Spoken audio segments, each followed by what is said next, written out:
On est de retour pour cette partie 2 de l'Orient. On est dans les montagnes kurdes. Il commence à faire chaud, très chaud, trop chaud, et je commence à être fatigué. J'ai passé une nuit pourrie à pas réussir à dormir. On est reparti. Let's go. Just left a few minutes ago. It's a bit more than 6:30 and it's already climbing. The hotel is just here where I slept. Okay, it will climb a lot again today. But let's go.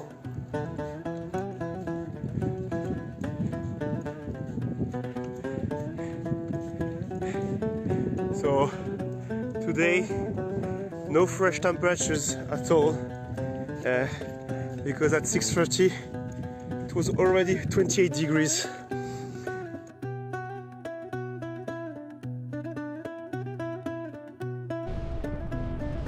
Bon, vous l'aurez compris, il fait de plus en plus chaud à mesure que je progresse vers le sud, mais ça reste quand même magnifique.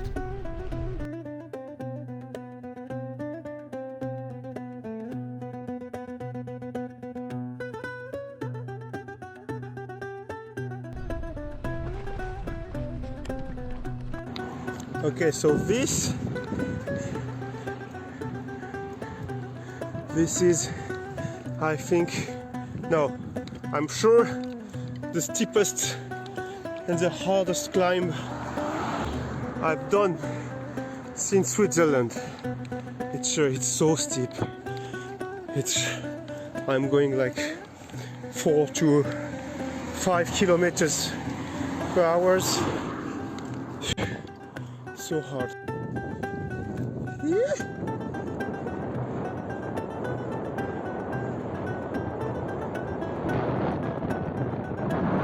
Et mine de rien, je commence à en voir un peu le bout de ces montagnes-là.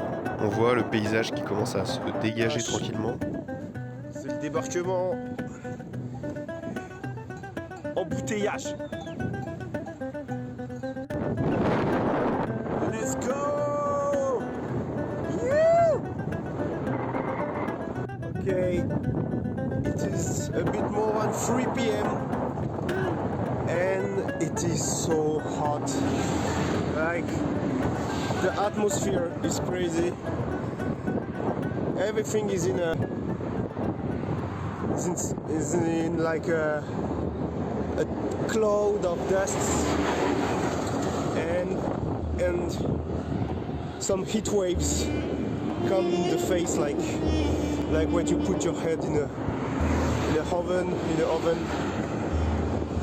And yeah, but actually I can go on for 20 to 30 minutes, and after if I rest and I cool down in some places like restaurants, I can go again for 20 to 30 minutes, but not more. It's so hot.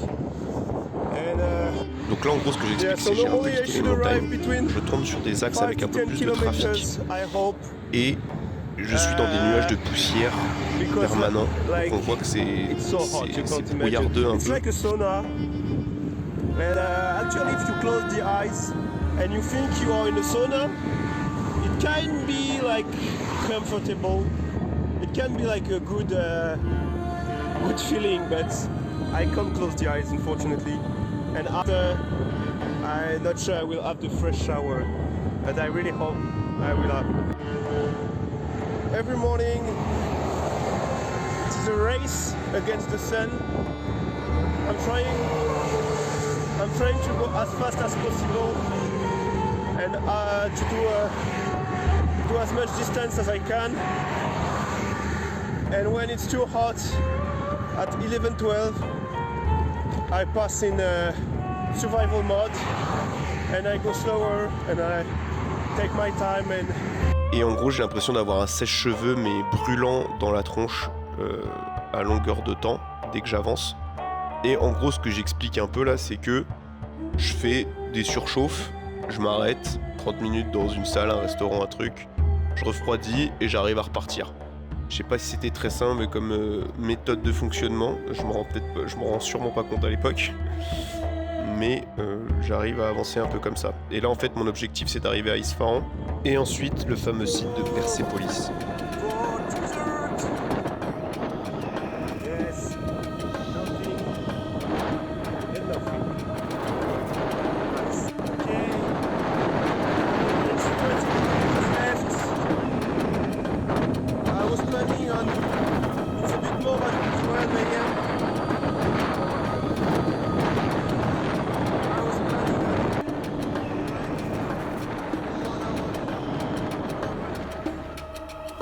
Bon, on comprend rien, mais en gros, là, je prends une journée en plus avec un vent terrible.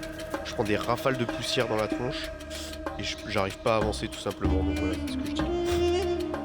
Et donc là, je change de région et de culture et j'arrive chez les Lors qui habitent dans le Lorestan. Où pareil, je suis hébergé par Samira qui me fait visiter sa région et qui me présente sa culture Lor. Notamment, on va écouter de la musique et des chants typiques.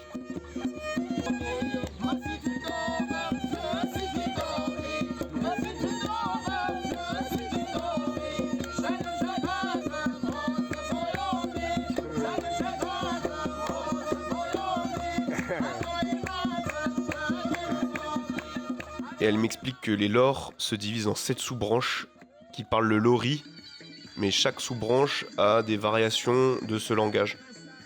Et chacune de ces branches a aussi une propre culture à eux.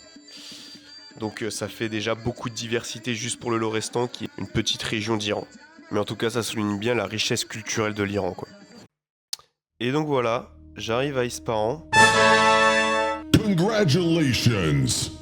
J'ai dû prendre un minibus sur la fin parce qu'il faisait beaucoup trop chaud, j'étais vraiment pas bien. Et mine de rien, toutes les montagnes du Kurdistan m'ont vachement ralenti.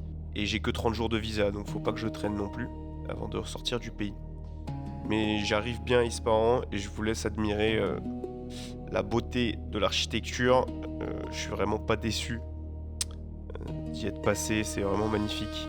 Je découvre également le shampoing à l'ail, là-bas. Je sais pas si c'est un truc réputé, mais moi je connaissais pas avant et apparemment c'est très bon pour les cheveux.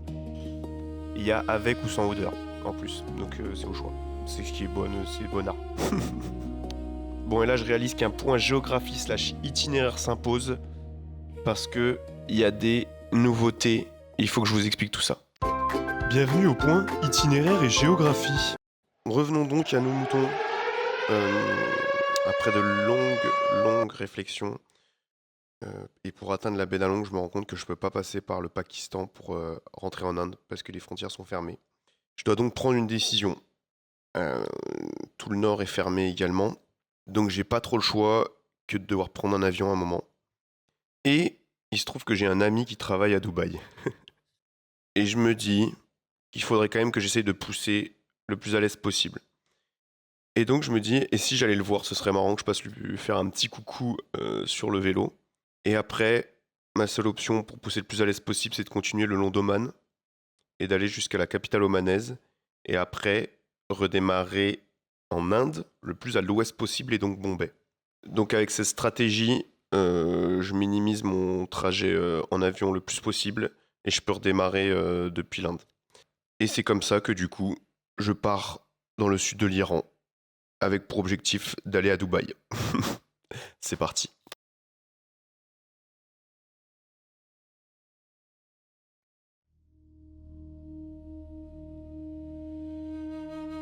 Yeah, here I am, back on the track in the mountains, starting from Yassuj. Et donc, un des gros objectifs, en plus d'aller retrouver mon pote à Dubaï pour lui faire coucou, c'est notamment d'aller voir les ruines de Persépolis et visiter quelques villes, dont Shiraz, qui est également une autre ville emblématique et magnifique de l'Iran. 85 kilometers away from Yassuj, and I will try to reach it before night, as it is more than past 2 p.m. currently. I'll try it, but I have some climbs before. I have like 3 big climbs. I'll try. Let's see. I guess I did the beginner mistake,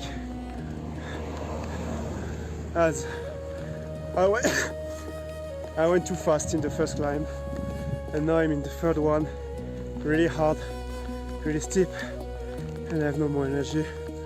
I'm just struggling to not put the feet on the floor, and I have no more water because I didn't stop to fill my bottles where there was a river. Two mistakes. But just after the climb, I think there is a village. Should find water.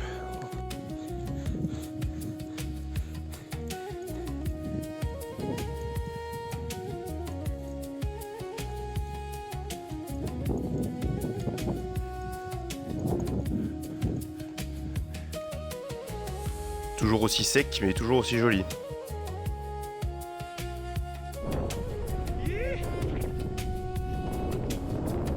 Ambiance, savane africaine.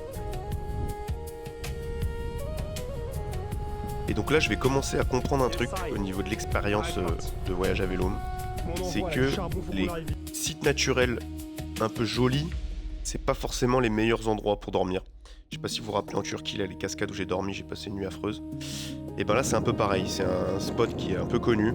Et donc en fait, c'est ultra touristique pour les Iraniens. Et c'est dégueulasse par terre. Il y a des déchets partout, et il y a du bruit, et il y a des gens toute la nuit. Je sais pas ce qu'ils font. Ils font griller des brochettes, j'en sais rien. Et donc j'ai passé une nuit un peu pourrie, parce qu'en plus, on peut même pas se rafraîchir dans l'eau. Enfin, l'eau est dégueulasse. Parce que en fait, l'idée, c'est que j'essaie de trouver des spots d'eau pour pouvoir me rafraîchir, en fait, et dormir à côté. Mais là, du coup, c'était raté, même si c'était magnifique. Parce qu'en fait, je sais pas si je l'ai déjà dit, mais il fait très chaud. Et les nuits, en fait, ça commence à être horrible. Il fait plus de 30 degrés, donc c'est très dur de dormir.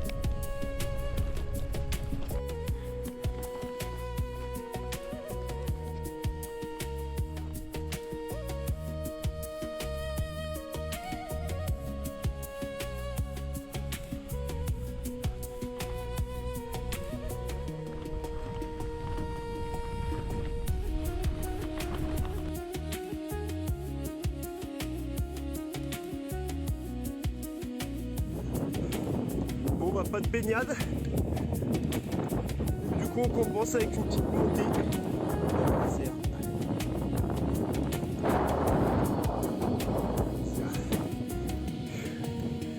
Mais j'arrive quand même à Persépolis.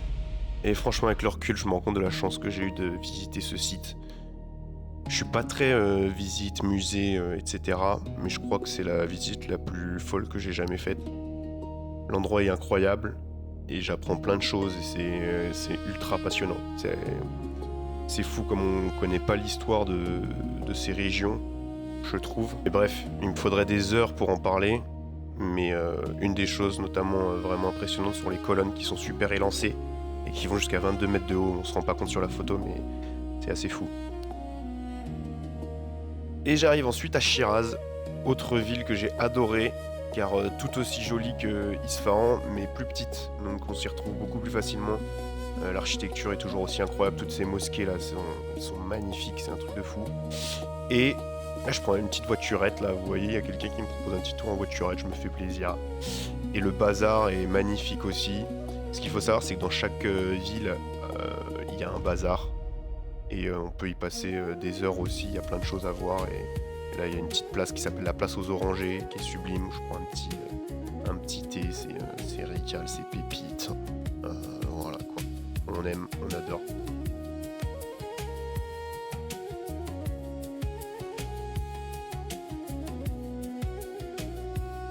Bon, et là, qu'est-ce qui se passe? Eh ben, il se passe que je continue dans le sud et je m'enfonce en direction du golfe Persique. Et le soir d'après, je suis d'humeur à essayer de trouver quelqu'un qui m'héberge. Donc en fait, je m'avance dans le village où il n'y a pas d'hôtel, il n'y a rien. Je fais littéralement 50 mètres dans la rue. Et là, il y a une voiture qui s'arrête à côté de moi et qui me dit « Viens, on t'héberge. Viens chez nous, s'il te plaît. » Genre limite, c'est fou, les gens sont honorés de t'héberger, quoi. Et donc j'arrive dans cette famille incroyable où on danse toute la soirée. Je suis claqué, donc c'est très dur. Mais ils sont ultra sympas, on se marre et ils écrivent des messages sur mon bouquin. Donc voilà, c'était une super soirée. Je repars à 6h du mat, on dort dehors parce qu'il fait plus frais.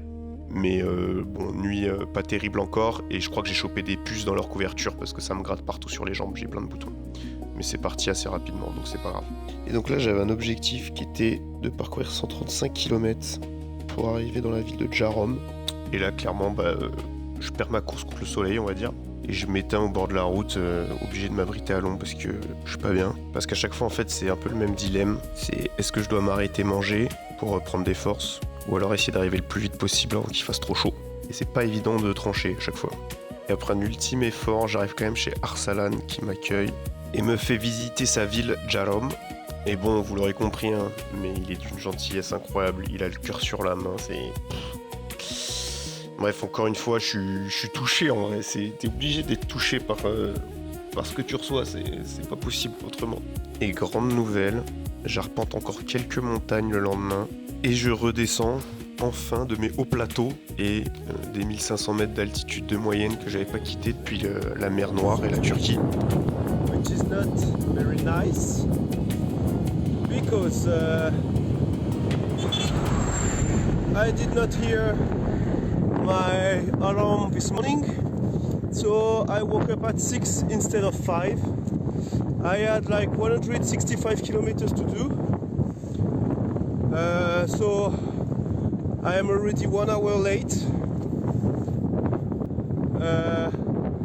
and I started to ride. There was a climb, I finished it, but when I was going down after the climb, I saw that I had 3 broken spokes, maybe more, I don't know. So my rear wheel is not straight. The cars! My rear wheel is not straight anymore. I just hope it will stay functional till my destination. But yeah, it starts being hot, and I don't know how I will do.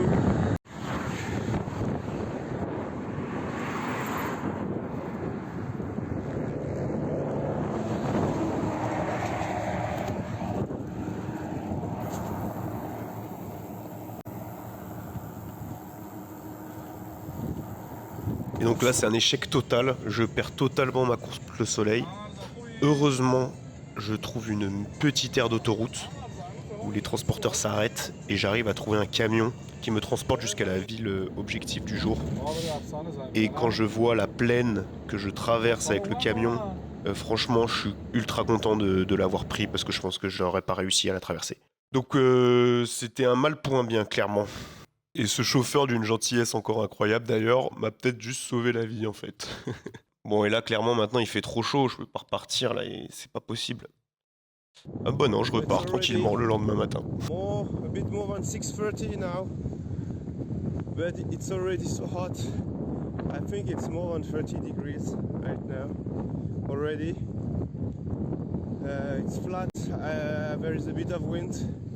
I hope it will not last, but I don't think. Et clairement, là il y a air. Je suis tout seul sur ma route et je comprends qu'il n'y ait personne qui habite ici parce que c'est invivable, tout simplement.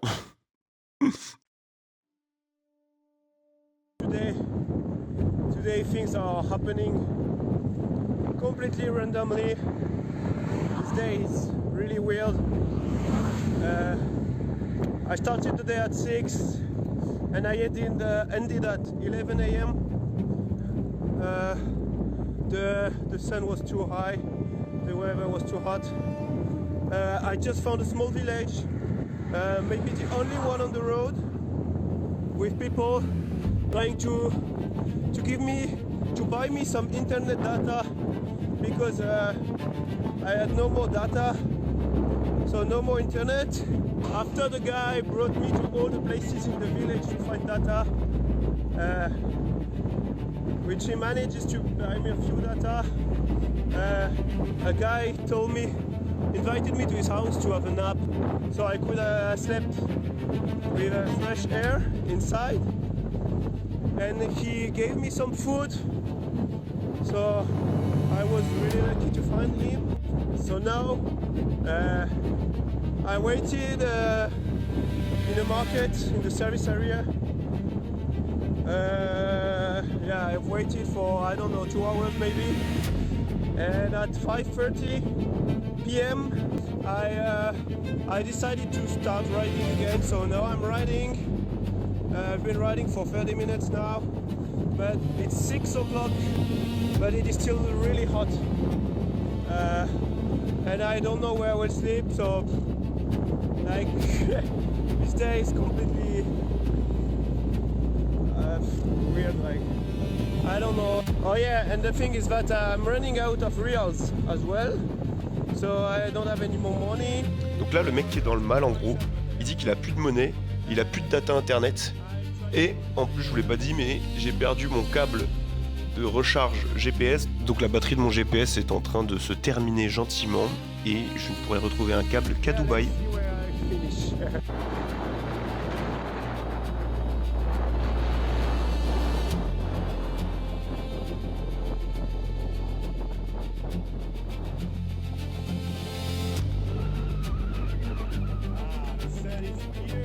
Et là les amis, ça ne fait plus aucun doute, on arrive sur une anecdote, oui. Donc en fait là c'est la dernière nuit que je passe avant d'arriver sur les côtes du golfe Persique. Et en fait en cherchant un endroit où camper, je tombe sur cette station essence et la personne à l'accueil me dirige vers leur petite salle de prière qu'ils ont à côté de la station essence où les gens peuvent venir prier et elle me dit que je peux me reposer dedans en fait puisqu'il y a des tapis. Donc j'arrive dans cette salle de prière et miracle, je vois une climatisation pour rafraîchir l'intérieur et je me dis c'est génial. Je me pose, je mange.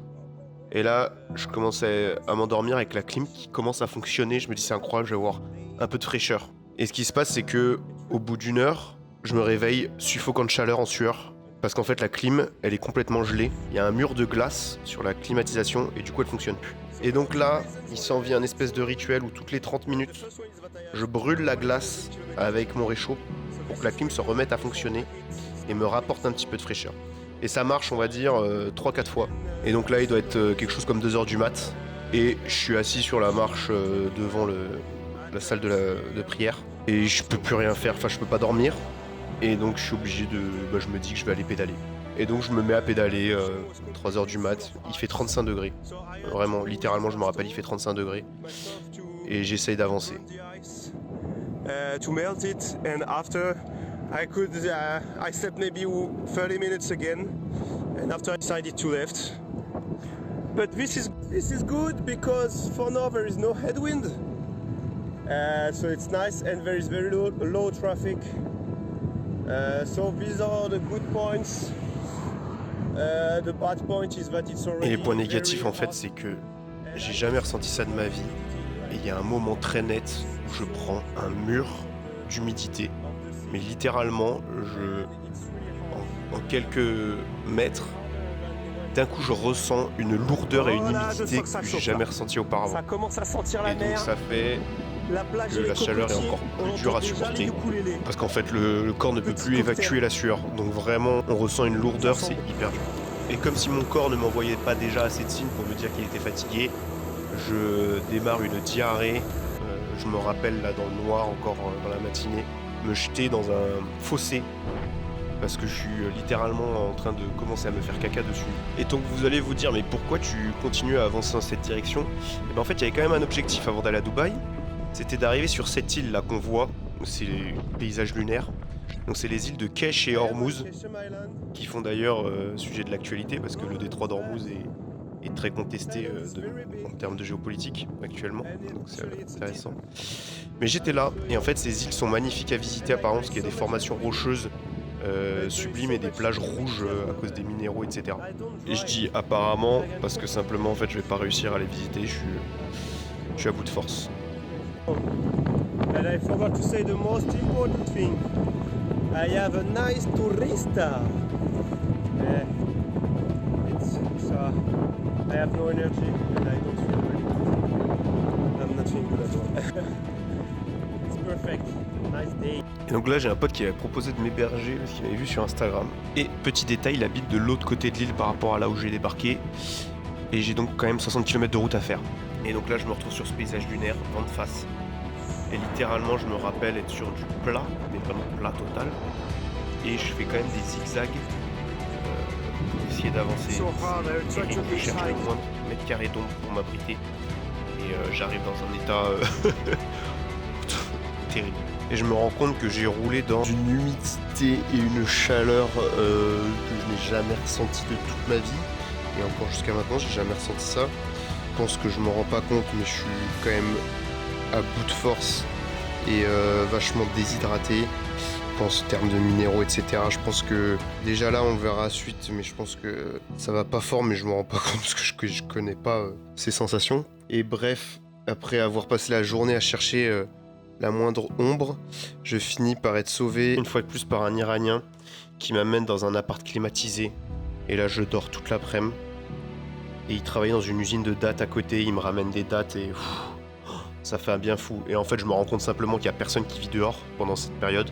Et il m'explique que pendant 3-4 mois, pendant ces mois les plus chauds, les gens vivent juste à l'intérieur dans des salles climatisées et il n'y a personne qui est dehors.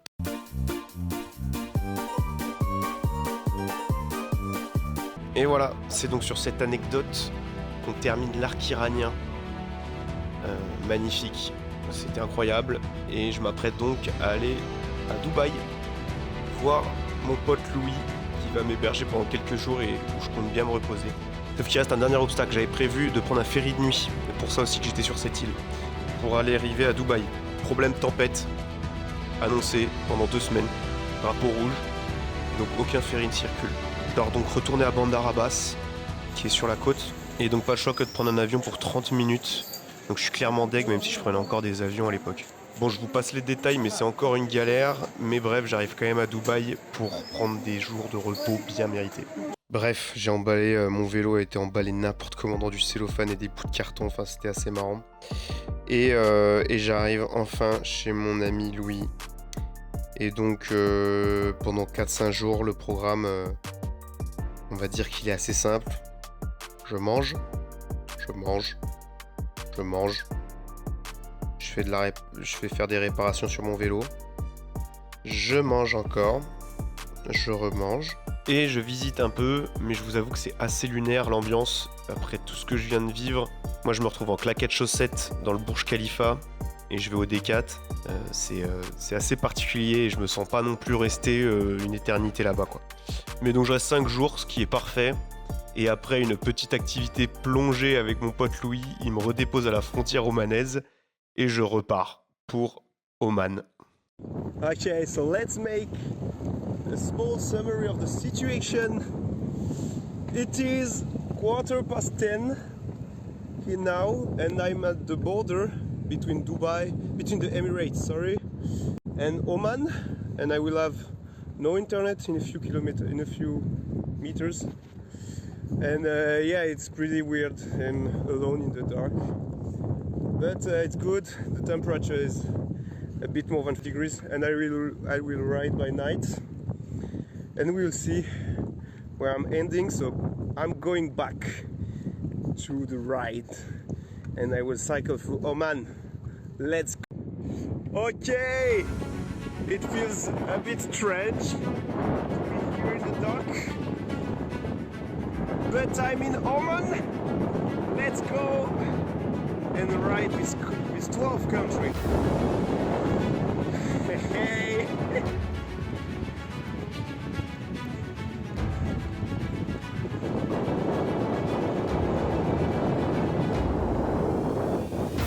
Et là, vous le voyez sûrement pas venir, mais on a une des plus belles anecdotes de mon voyage.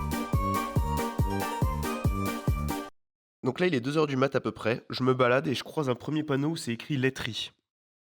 Je dis waouh, je commence à avoir des alus, je sais pas ce qui se passe. Et j'arrive vers une station essence que je croyais ouverte pour pouvoir me mettre sur un canapé ou un truc. Et il se trouve que cette station essence est en fait abandonnée.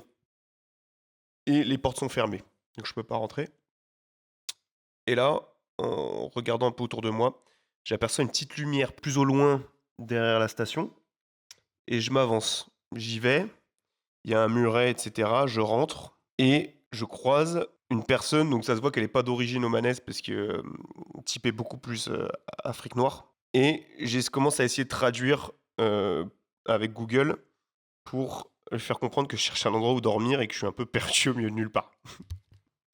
Et donc après quelques minutes d'attente, c'est Jella et Ferdinand qui m'accueillent et m'emmènent dans leur petit Algeco où en fait ils sont 5-6 personnes à dormir. Et je commence en les entendant parler à avoir l'impression qu'ils parlent français. Et en fait ils parlent français, je leur demande de quelle origine ils sont et ils me disent qu'ils sont du Burundi. Et donc c'est des travailleurs immigrés qui travaillent justement dans la fameuse laiterie. Donc je sais pas si vous vous souvenez, le panneau que j'ai aperçu n'était pas une hallucination. Et ils travaillent bien dans la laiterie d'à côté. Et ils me disent par contre qu'il faut que je parte avant 6h. Parce que leur boss passe le matin et ils veulent pas avoir de problème par rapport à moi. Donc ils me demandent quand même de partir assez tôt avant 6h du mat. Mais ils sont ultra sympas, ils me prêtent du savon, etc. pour pouvoir me laver. Et les quelques heures que je passe sur ce lit me font le plus grand bien. Et donc voilà, une bonne soirée atypique quoi. Et donc là je repars très tôt le matin, il fait déjà très chaud. Et en plus je dois lutter contre un vent de face terrible pour arriver dans la prochaine ville. Et mes démons me rattrapent rapidement parce que en fait j'ai pas récupéré en 4 jours à Dubaï. Et je me retrouve encore une nouvelle fois dans le mal absolu, sans que je me fasse la moindre remarque par rapport à ça. Mais je finis quand même par arriver dans cette fameuse ville. À l'entrée, il y a une station essence. Je cours m'abriter à l'ombre de la station. Et je me rappelle m'allonger sur le trottoir devant le bâtiment de la station, en fait, dans l'ombre. Et je me réveille, je sais pas combien de temps après. Donc en fait, je m'écroule et je m'endors. Je me rappelle même pas m'endormir. Et au moment où je me réveille, j'essaye de me lever. Je sais pas combien de temps j'ai dormi. Et je suis pris de crampes dans tout le corps. J'ai jamais eu aussi mal de crampes de toute ma vie. Et j'arrive pas à me relever, donc je retourne par terre et je me tords dans tous les sens.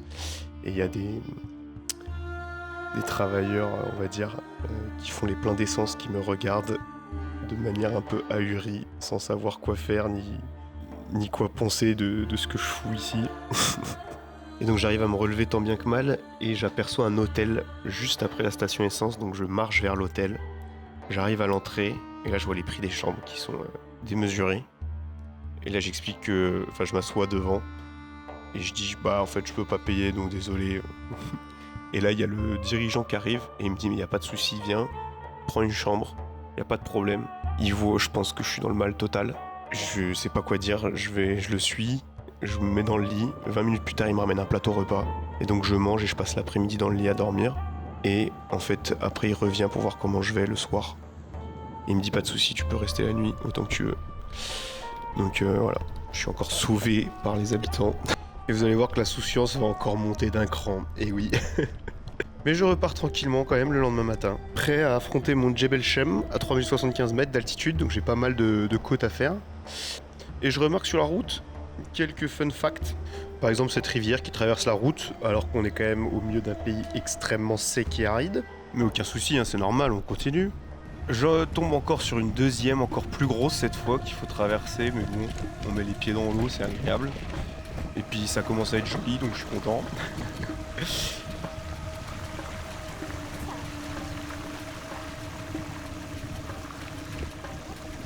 Et j'arrive quand même au spot pour dormir le soir, un petit hôtel, j'avoue un peu cher, mais je me fais un kiff. Proche du sommet du Djebel Shem. Après, il y a juste à finir avec une rando, parce que c'est impraticable avec le vélo. Donc le lendemain, je me fais un kiff et je me fais une rando, les gars, jusqu'au sommet du Djebel Shem.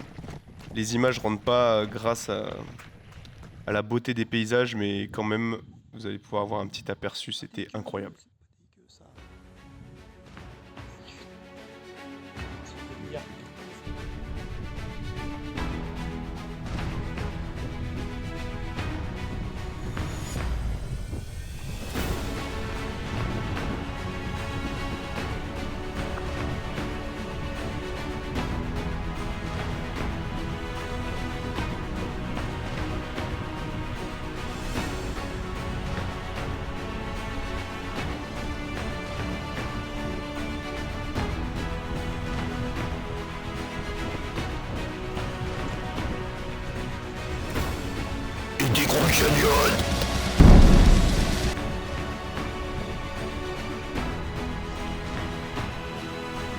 Donc là je crois qu'on est sur un des plus gros wadis du massif.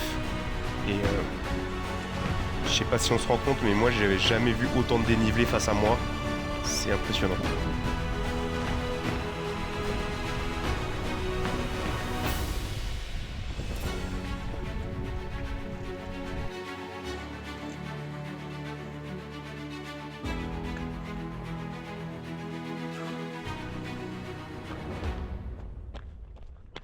Et je finis par arriver donc au sommet du Djebel Shem. Et là je pense qu'on se rend pas compte, mais c'est incroyable.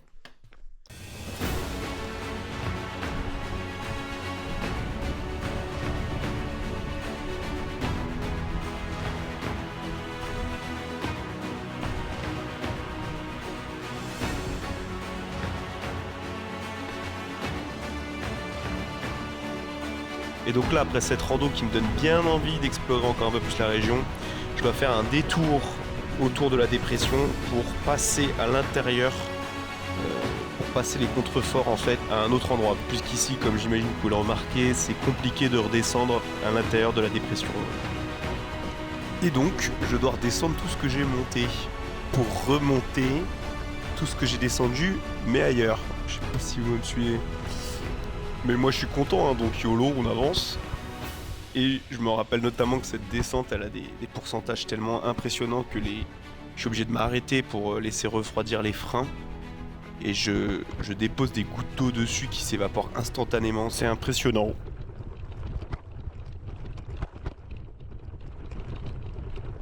Et la tactique, pom, ram, pom, pom. Mais qui va là? Ça va pas, mais t'es taré. Mais comment ça? Le monde est libre. Pourrait t'afficher, mais c'est pas mon délire. Après les rumeurs, tu m'as eu dans ton lit. Oh, tcha tcha. Y'a pas moyen, tcha tcha. Wow, wow, wow, wow. Putain, j'arrive plus à freiner ou quoi? C'est quoi ce bordel? Putain, ça freine plus.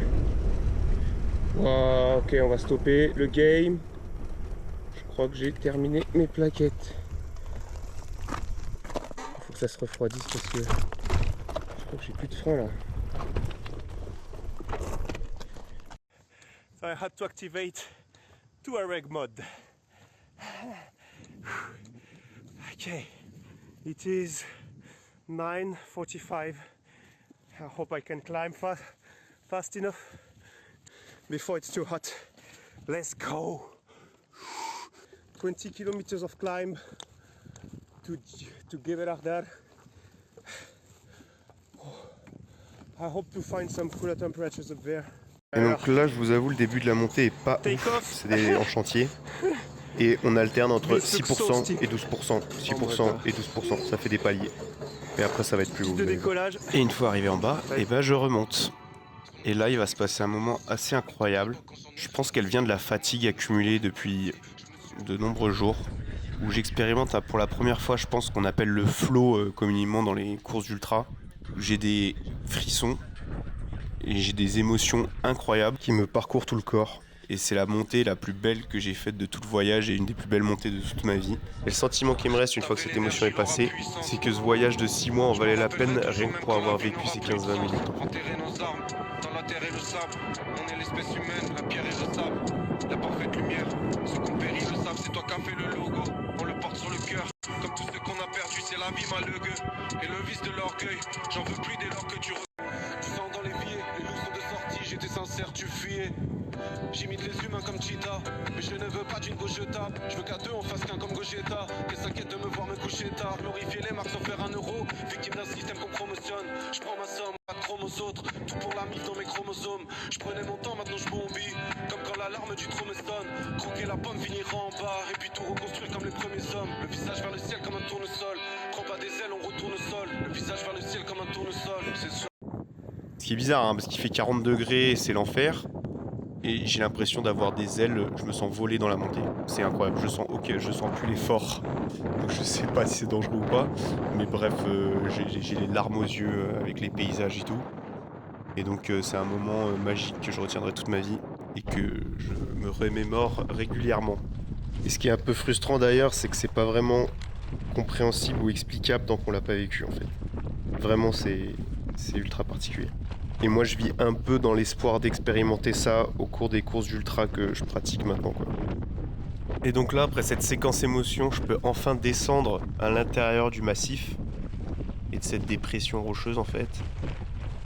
Et je trouve ça bizarre parce que toutes les voitures sont arrêtées au-dessus du pass et il n'y en a aucune qui descend. Déjà. Eh bien je commence à m'interroger déjà, c'est un bon signe. Et je constate que la route est vraiment défoncée, c'est ultra raide. Et en fait je peux pas rouler, c'est trop raide et trop défoncé. Donc j'avais repéré un village à 8 km. Et il me faudra au final 3 heures pour faire 8 km. Pour vous montrer que j'ai vraiment marché. J'arrive à bout de force dans le village. Et donc entre temps je croise des voitures abandonnées au bord du chemin. Je vois à un bout d'un moment un énorme rocher au milieu du chemin qui bloque totalement la route. Et j'aperçois même à un moment un hélicoptère de l'armée qui a l'air d'évacuer un village qui transporte des trucs sous lui. Et bref, là je commence quand même, le polo il commence à s'interroger vraiment, tu vois, qu'est-ce qui se passe? D'aller voir. Je tourne. J'espère qu'on voit quelque chose. C'est incroyable. Heureusement que j'ai refait faire ma roue arrière à Dubaï, moi je te le dis. Sinon je serais pas sorti d'ici avec la blatte.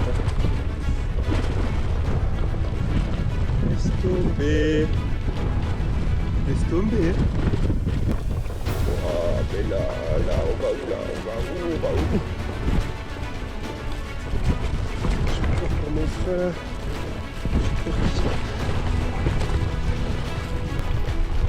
Ça, je pense que l'Himalaya c'est tranquille. Hein. Grosse caillasse, bien coupante. Il y a la totale, il y a de tout. C'est ça qui est bien, c'est qu'il y a de tout. Ça, c'est fluide, mais là ça passe pas du tout. C'est pour ça qu'il n'y a pas de pick-up.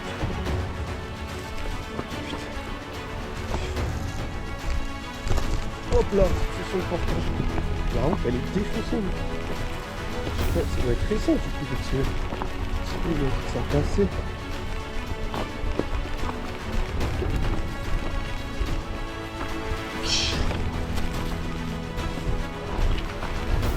Tu kiffes et tu te dis c'est trop cool d'être à vélo. Parce que si t'es en voiture ça passe pas mal. Le petit privilège quoi.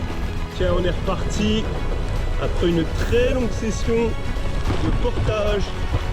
Pas léger mais et de descente à côté du lieu parce que la route était défoncée. C'est reparti, nouvel épisode qui va s'arrêter dans très peu de temps encore. Putain. Ça passe. J'avance pas, c'est terrible. Putain, je sais pas quand c'est ce que je vais arriver. Il va me rester 7 bornes. 7 bornes là. C'est très long. J'ai des petits fonds loin vite. Oh, après ça a l'air propre. Sur au moins 200 mètres. Oh, ça se prend mon gars.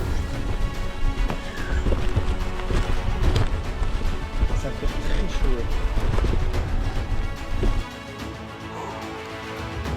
Okay, so basically there has been heavy rains 3 days ago. That's why. And now I have to come to go up. This is endless. Really. Okay, I think I see the end.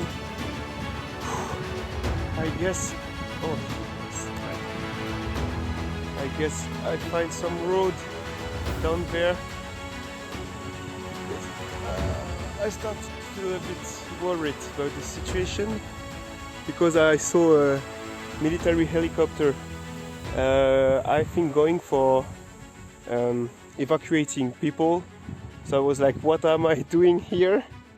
But if I find the road, I guess I will be able to go out from the mountains easily. So it should be good. We'll see. There are some buildings not far. I'm trying to find people and a place to sleep. Let's see. Et donc j'arrive dans ce fameux village à bout de force, mais j'y arrive. Et donc là, je tombe sur 2 personnes qui sont en train d'étendre des matelas et des couvertures dehors. Et j'arrive pour leur demander si c'est possible de dormir puisque c'est un hôtel. Et le mec paraît un peu halluciné puisqu'en fait il me dit juste qu'il vient d'avoir une tempête et qu'ils n'ont pas eu ça en 11 ans et que tout est défoncé. Et il paraît un peu halluciné que je sois pas au courant. Ce que je comprends parce que même moi mon insouciance en regardant ces vidéos me dépasse. Mais il me dit je peux te mettre dans un dortoir quand même si tu veux et tu donnes ce que tu veux. Donc écoute, je me suis exécuté, pas de soucis. J'ai discuté avec eux toute la soirée, c'était cool. Et je crois d'ailleurs que le dîner de cette soirée reste le moment où j'ai le plus mangé de ma vie. Je sais même pas comment c'est possible, ils m'ont servi une marmite de riz poulet littéralement pour 5 personnes je pense. Et je dégomme la marmite mais une vitesse. Et je me rappelle même être choqué puisque je la vois vide au bout d'un moment et je fais ah bon, j'ai déjà fini. Bref, ça m'a fait du bien.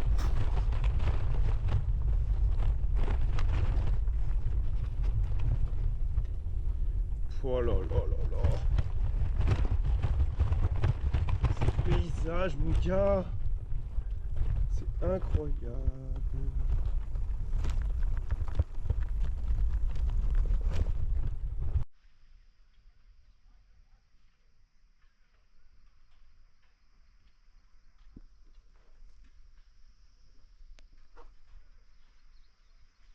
Et donc, mesdames et messieurs, on arrive gentiment vers la fin de ce chapitre. Et oui, parce que je finis par traverser ces montagnes après encore quelques petites routes et ponts défoncés. Et d'ailleurs, je croiserai pas mal de convois humanitaires Okay. dans le sens opposé. So Mais tout ça pour dire que j'arrive à Mascate for now, le jour d'après. Au passage, je passe la pire nuit de mon voyage. down there. Oui, je vous raconte I vite can fait hear ça. people, I guess they are trying to rebuild Et the après, on passe à l'Asie. road. Let's go. It's so gorgeous. It's crazy. So beautiful. Okay, I made it. I'm out from the mountains.